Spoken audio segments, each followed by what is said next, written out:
Welcome to today's NCLEX review session. In this important segment, we will be discussing leadership styles in nursing, an essential and high-yield topic that not only influences real-world clinical practice, but is also heavily tested on the NCLEX examination. Let us begin by understanding the core of this concept. Leadership in nursing refers to the ability to influence, guide, and support others toward achieving safe and effective patient care. This role involves much more than simply assigning tasks. It includes managing conflict, delegating appropriately, making sound decisions under pressure, and fostering collaboration within the healthcare team. What truly defines a leader in nursing is not their title, but their actions, their influence, and their readiness to take responsibility in both routine and high-stakes situations. Now, why does leadership matter so much when it comes to the NCLEX? Leadership-based questions appear frequently under the management of care category and often focus on critical areas such as prioritization, delegation, supervision, collaboration, and ethical decision-making.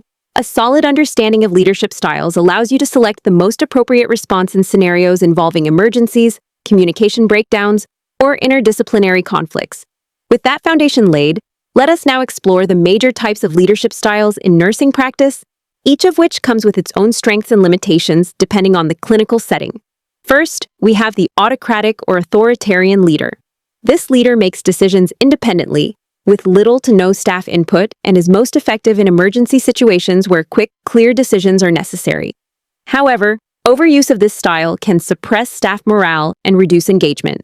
On the NCLEX, choose autocratic leadership during high-pressure situations like code blues or disasters. When fast, directive leadership is essential. Moving on to democratic leadership, also called participative leadership, this style encourages staff involvement in decision-making and values collaborative teamwork.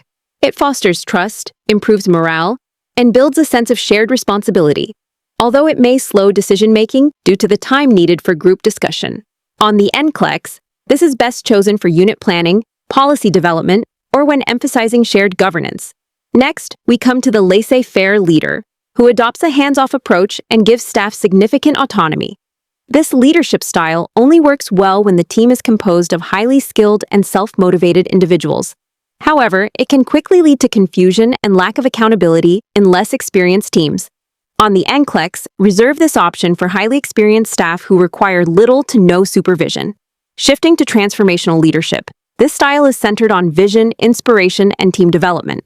Transformational leaders are often change agents who foster innovation, encourage professional growth, and create a positive workplace culture. This is the ideal leadership style in modern nursing settings, particularly when mentorship or innovation is a focus. On the NCLEX, transformational leadership is often the best choice in questions related to unit improvement, motivation, or mentoring. Finally, we have the transactional leader, who focuses on structure, rules, and task execution. This style works well in highly regulated environments and ensures productivity through the use of rewards and consequences. While effective for maintaining consistency and enforcing protocols, it may lack flexibility in changing situations. On the NCLEX, this style is best suited for task-driven areas such as surgical units or long-term care facilities, where protocol is a priority. To summarize, for NCLEX application, choose autocratic leadership during emergencies, democratic leadership for team building and planning, and avoid laissez-faire leadership in high-risk or novice environments. Prefer transformational leadership when fostering change or mentoring staff, and select transactional leadership in structured, rule-bound environments. In closing, remember that leadership in nursing is about guiding others with clarity, empathy, and sound clinical judgment. On the NCLEX, always match the leadership style to the specific scenario. Think critically about what the situation demands, be it swift direction, inclusive collaboration, strategic motivation, or rigid structure. With a clear grasp of these principles, you will be fully prepared to answer leadership questions with confidence, both on the exam and in real-life clinical practice. Let us kick off with a high-stakes clinical scenario that tests both leadership and critical thinking under pressure. Question 1. The nurse is leading a code blue in the emergency department. Which leadership style is most appropriate for this situation? A. Democratic. B. Laissez-faire. C. Autocratic. D. Transformational. The correct answer is C. Autocratic. Here is why. In a code blue, every second counts. The autocratic leadership style is best because it allows the nurse to give direct, clear, and immediate instructions without pausing for team discussion. This ensures that life-saving interventions happen without delay. In an emergency, there is no room for debate, only action. Now, let us break down why the other options are not ideal in this situation. A. Democratic leadership encourages team input and group consensus, which is valuable in routine situations. But in a life or death emergency, it slows down the decision-making process. B. Laissez-faire leadership takes a hands-off approach and offers minimal guidance. This lack of direction can be dangerous during a crisis when strong leadership is essential. D. Transformational leadership is excellent for motivating and developing teams over time, but it does not provide the structured, authoritative command needed in high-pressure code situations. Let us now transition into another real-world leadership scenario that could appear on your NCLEX exam. Here comes question 2. A charge nurse asks the staff to participate in a discussion about implementing a new fall prevention policy. What leadership style is the nurse demonstrating? Options: A. Autocratic, B. Transactional, C. Democratic, D. Laissez-faire. The correct answer is C. Here is the rationale. This scenario clearly reflects a democratic leadership style, where the nurse encourages active participation, feedback, and shared decision-making among the staff. Democratic leaders value team input and foster a collaborative environment, which can boost morale, promote innovation, and ensure smoother implementation of policies like fall prevention initiatives. Let us now break down why the other options are not appropriate in this context. A.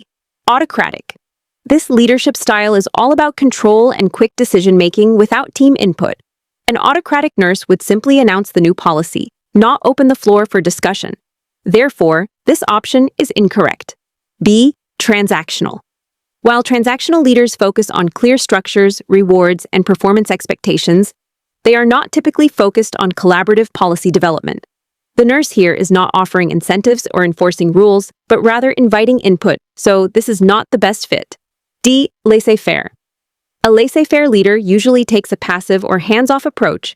In this scenario, the nurse is actively guiding and involving the team, which contradicts the laissez-faire style, so this option is also incorrect. Here comes another insightful leadership scenario to sharpen your critical thinking. Question 3. The nurse manager observes that a newly assigned team is confused about their roles, resulting in delayed care. The manager has been allowing the team to operate independently. Which leadership style is being used, and what should be the nurse manager's next step? Options: A. Laissez-faire. Continue to allow autonomy. B. Democratic. Encourage more input. C. Laissez-faire. Switch to a more directive style. D. Transformational. Inspire the team with a vision. The correct answer is C. Laissez-faire. Switch to a more directive style. Here is the rationale. This situation describes a laissez-faire leadership style, where the manager has been largely uninvolved, expecting the team to manage themselves. However, since the team is new and struggling with role clarity and delayed care, they clearly require more structure and direction. A laissez-faire approach is inappropriate here, and the manager needs to transition to a more hands-on leadership style, such as democratic or even autocratic, to clarify roles, assign responsibilities, and restore efficiency. Let us break down why the other choices miss the mark. A. Laissez-faire. Continue to allow autonomy. This is incorrect because the laissez-faire style is already causing confusion and inefficiency. Allowing more autonomy without guidance will likely worsen the care delays and lower team confidence. B. Democratic. Encourage more input. While democratic leadership is collaborative and valuable, this team needs immediate clarity and firm direction, not prolonged discussion. The priority is role assignment, not team voting. D. Transformational. Inspire the team with a vision. Transformational leaders are great at long-term motivation and innovation. But in this case, the problem is not low morale. It is poor organization.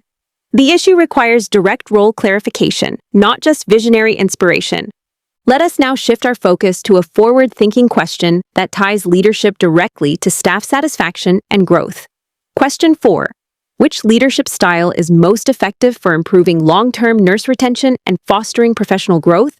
Options: A. Transformational. B. Autocratic. C. Transactional. D. Laissez-faire. The correct answer is A. Transformational. Here is the rationale.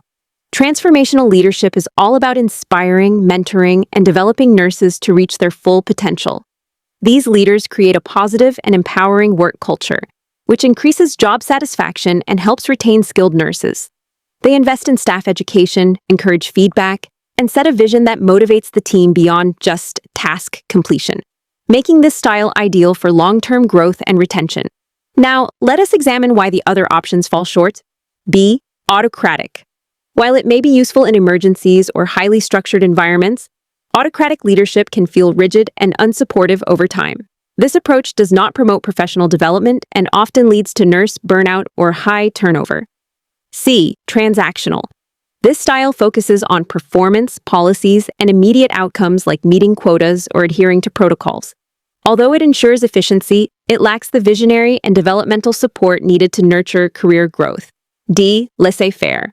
By offering minimal supervision or feedback, this style can leave nurses feeling unsupported and directionless. Especially those seeking mentorship or advancement, it is not conducive to long-term professional growth or retention. Let us transition into a question that highlights the connection between leadership and performance-based motivation. Question 5. The nurse manager closely monitors policy adherence and provides bonuses for meeting documentation standards. What leadership style is this? Options: A. Transformational, B. Transactional, C. Laissez-faire, D. Democratic. The correct answer is B. Transactional. Here is the rationale. This is a textbook example of transactional leadership, where the focus is on clear expectations, rule following, and reward punishment systems. The manager is using performance incentives like bonuses to reinforce adherence to documentation standards. Transactional leaders thrive in environments where consistency, accountability, and measurable results are key priorities, like ensuring proper charting and compliance with policy. Now, let us break down why the remaining options do not apply. A. Transformational.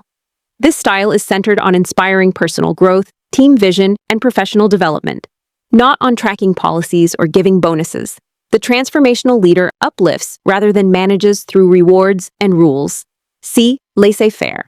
A laissez-faire manager would likely not monitor policy closely at all, and certainly would not be involved enough to track performance or administer bonuses. This approach lacks the structure described in the scenario. D. Democratic. Democratic leadership emphasizes collaborative decision-making and shared governance. It is not primarily focused on reward systems or strict oversight, but on inclusivity and team input. Let us move into a powerful application of leadership in change management and team motivation. Question 6. Which situation best calls for transformational leadership? Options: A. Leading a unit during a mass casualty drill. B. Implementing strict infection control rules in a surgical suite. C. Mentoring a team to adopt evidence-based practice and improve morale. D. Allowing experienced nurses to self-manage their caseloads. The correct answer is C. Mentoring a team to adopt evidence-based practice and improve morale. Here is rationale. This is a prime example of transformational leadership in action. Transformational leaders thrive in environments where they can inspire innovation, guide teams through change, and elevate morale. Encouraging evidence-based practice requires more than rule enforcement. It demands vision, empowerment, and mentoring, all of which are core traits of transformational leaders. Now, let us explore why the other options do not align with transformational leadership. A. Leading a unit during a mass casualty drill. This situation demands quick decision-making, clear commands, and centralized control, all of which describe an autocratic leadership style, not a motivational one. B. Implementing strict infection control rules in a surgical suite. This scenario fits the transactional style, where performance standards, compliance, and policy enforcement are essential. It is about rules, not inspiration. D. Allowing experienced nurses to self-manage their caseloads. This approach reflects laissez-faire leadership, where the leader provides minimal oversight and trusts the staff to manage independently. It lacks the active mentorship seen in transformational leadership. Let us move into a leadership scenario that highlights professional development in action. Question 7. A nurse manager working in a magnet-designated hospital has initiated a structured mentorship program specifically designed for new nurses. At the same time, the manager is actively encouraging the entire staff to implement evidence-based practices to improve patient outcomes across the unit. Now, here's the question. Which leadership style is the nurse manager demonstrating in this situation? Is it option A, autocratic, option B, transformational, option C, transactional, or option D, laissez-faire? The correct answer is option B, transformational. Let us break down why. Transformational leadership is all about vision, motivation, and growth. Leaders who practice this style focus on developing their teams, inspiring innovation, and fostering a positive, future-oriented culture. In this case, by launching a mentorship program and promoting evidence-based practice, the nurse manager is creating a supportive learning environment that encourages staff development and high-quality care, hallmarks of a transformational leader. This approach is especially well aligned with the mission of magnet hospitals, which emphasize nursing excellence and continuous improvement. Now, let us review why the other options are incorrect. Option A, autocratic leadership involves top-down decision-making and is typically used in crisis situations where quick, unilateral action is needed. It does not promote collaboration or team development. Option C, transactional leadership focuses primarily on performance, rules, and task completion using a system of rewards and penalties. While it maintains order, it does not inspire change or innovation. And finally, option D, laissez-faire leadership takes a hands-off approach with minimal oversight, which does not support structured mentoring or active leadership involvement.